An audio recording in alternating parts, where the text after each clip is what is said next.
Kap, bakit ayaw mo mag-open mic? Mas mapapadali ang laro mo kapag nag-open mic ka. Abangan yung sa dulo ng video na to. Dahil doon natin yan pag-uusapan. At para naman sa mga bago lang sa page, ang ginagawa po nating content tuwing 9 PM ay 1 game per day.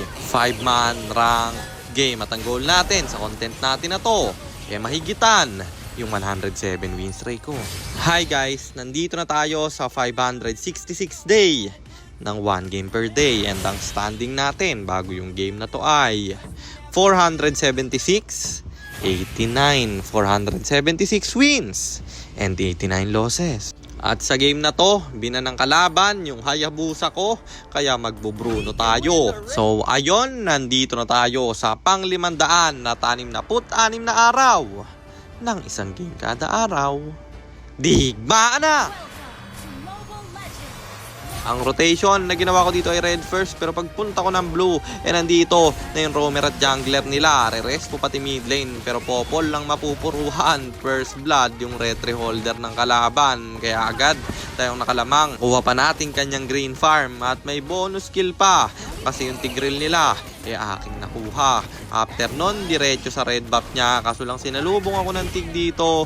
Puti na lang, naka-out pa ako, sabay diretso sa Lord na aking ibe-burst. Di nakakontest yung kalaban, kaya libre namin yung nakuha man. At plating sa gitna, mas inuna ko yung kaysa sa blue buff. At nung nawala yung minions nila, kinuha ko yung blue, sabay diretso sa baba. At di ko akalain na may ultimate pa pala Argus nila, kaya ako doon ay napasama. Pero ginanahan naman yung Argus dito. Masyado siyang nanggigigil bro. May ultimate para i-commit at inintay niya talaga na siya ipulahan na. Talagang marunong yung Argus na to, kaso lang nanggigil siya bro.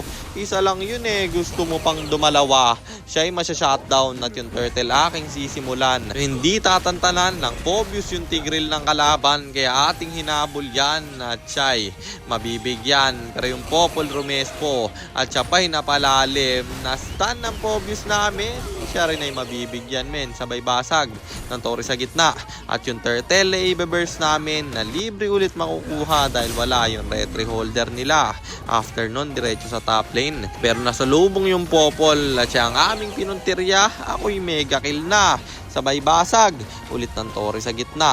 Walang minions kaya in-out muna at yung Gord ang nasalubong. Double kill para kay Kimi at ako yan unstoppable na pre. Sabay basag ng Torre. Dadalawahin pa namin yan. Yung kalaban walang magawa para dumepensa man at sila'y papasukin. Nasa loob ng base. Flicker ay bibitawan pero mabubuhay pa rin naman. Siya nga na aabutan ng aking bolang naglalagablab at pati yung Argus mamamatay. 3 bagsak sa kanila.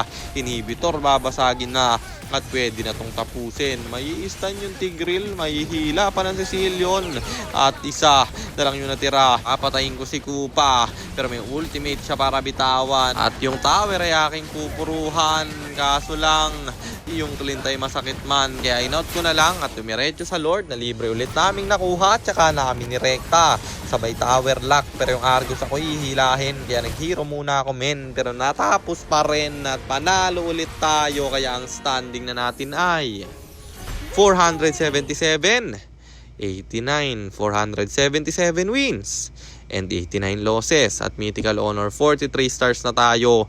3 win streak na rin, kaya 105 na lang. May higitan na natin yung 107 win streak ko. At sagutin na natin yung tanong ni Idol, bakit nga ba hindi ako mag-open mic? Kasi Lodi, hindi maririnig yung game volume kapag nag-mic ako tapos screen record. Kapangit naman panoodin nun kapag walang game volume, di ba? At yun lang, sana nasagot ko yung tanong mo Idol, at sana rin meron kayo natutunan sa content natin na to. Kung meron man, pakishare lang.